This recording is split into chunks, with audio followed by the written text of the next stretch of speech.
Tell us a little bit more about the competition. So I'm not going to make you say the tongue twister again for the model, but what is this car at this price point competing against? Probably be more of the Porsche Cayenne. Okay, cool. Porsche Cayenne style. Yes, there's other luxury vehicles in the market. It depends on the type of size-wise you're looking for. But if you're talking about fit and finishes, the A touch points and B touch points, it's really only the Porsche Cayenne. Gotcha. Right. So. And, I always like to ask this question, but for anybody watching, presumably with this car, I always ask, but lease or finance, but 80% of our business is always lease.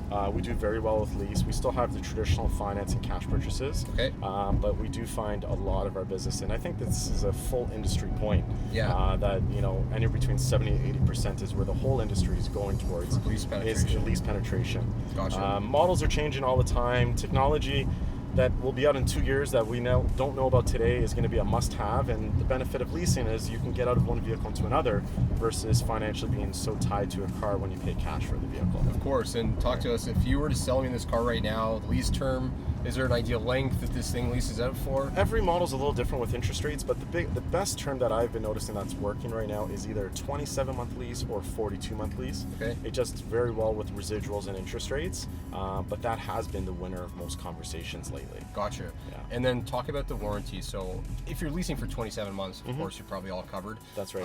But do you want to touch a little bit upon the warranty of this car? So warranty, comprehensive will be 4 years or 80,000 kilometers, whichever comes first. Yep. Servicing at the dealership, which will keep it definitely within your lease period, because the longest leases that we do is a 48-month lease.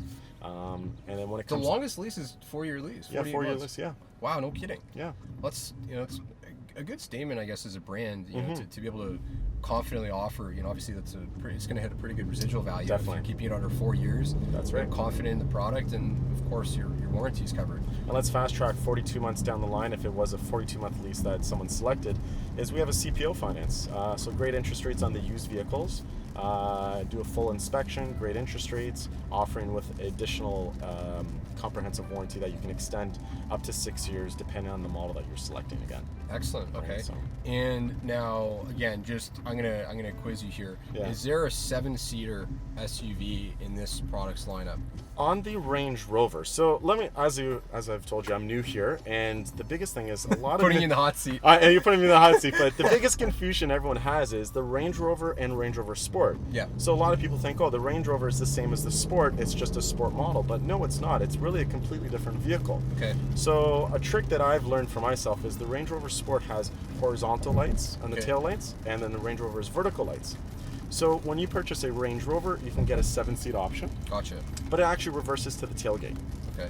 A good size 7-seater would really be the Discovery, which would be a full 7-seater option. Okay.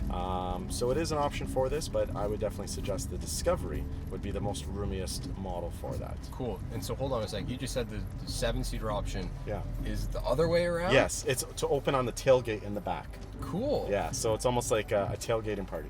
That's awesome. Yeah. That's pretty cool.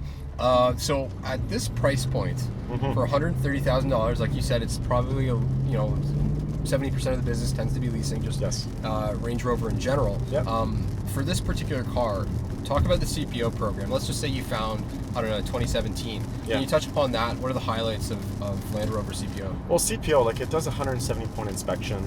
Interest rates differ depending on the model we select, but let's say if it was a Range Rover Sport, it'll be 2.9% up to 72 months. Yep. And then we can look into options of 5-year or 6-year comprehensive warranty up to 160,000 kilometers, depending on the budget that the person's looking at or the amount of term that they're looking to own the vehicle for.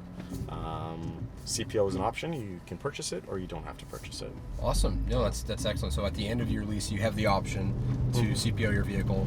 No, that's only if you purchase a pre-owned vehicle. Gotcha. Right? So if you were to purchase it up for yourself, you can still purchase additional warranty, but that would be under your ownership from a different